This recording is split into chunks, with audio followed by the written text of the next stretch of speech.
Focus back with another one. Today's word of the day is cohabitation. You see, cohabitation is arguably one of the most controversial topics when it comes to keeping reptiles and amphibians. So with that being said, with this video, I would just like to open up the discussion, share my opinion on the matter, and give you guys an opportunity to do so as well in the comments below. Now, I'm by no means a herpetologist or anything like that, just a guy with a couple pet lizards, you know what I mean? In order to start off, we must first understand what is cohabitation.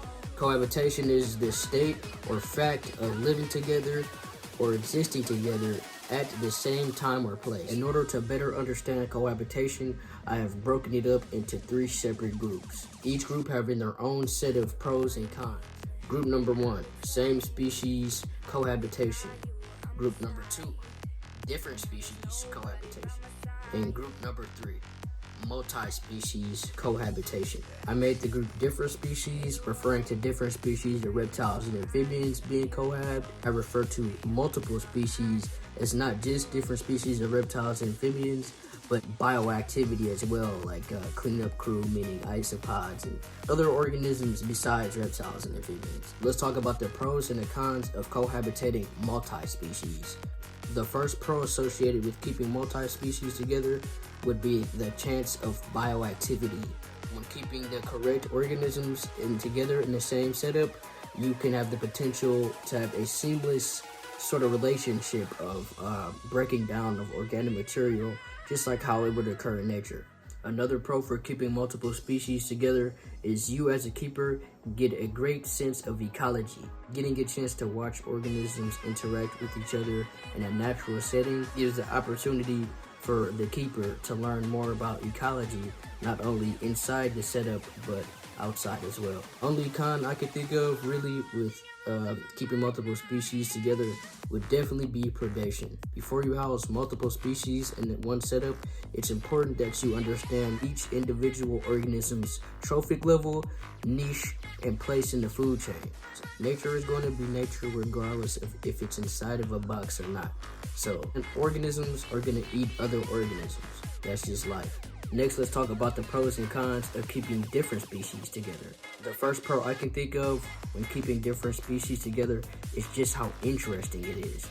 Now, in the wild, different species of reptiles and amphibians interact all the time.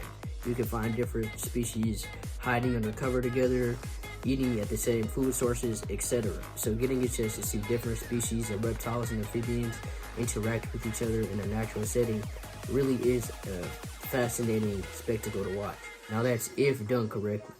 Before you go ahead and put different species in the setup, it's essential that you understand each species' trophic levels, their niche, and their basic functions in the habitats that they are a part of. Putting certain species together could potentially cause stress on one another.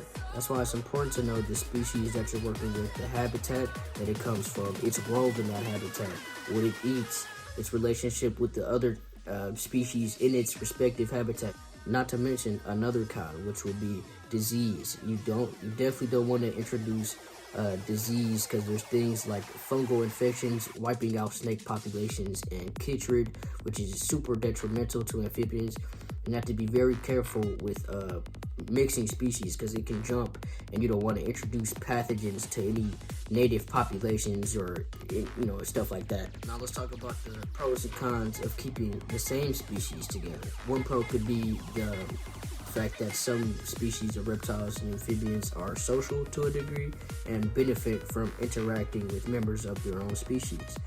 Probably the most obvious pro with keeping the same species together is the potential for breeding and thus putting forth conservation efforts for, with endangered species and stuff, and just, helping the hobby overall. Again, feel free to comment down below, but the only con I can think of for keeping the same species together or cohabiting the same species would be just individual temperament. From my experience, at least, I know just some animals don't get along with certain animals. They might just have beef. Animals beef. It is what it is. Ultimately, though, our hobby as a whole is kind of divided when it comes to keeping species together. And where I stand is, yeah, it can be dangerous and it can be harmless depending on how you execute it. So if done correctly, You know, it could be beautiful.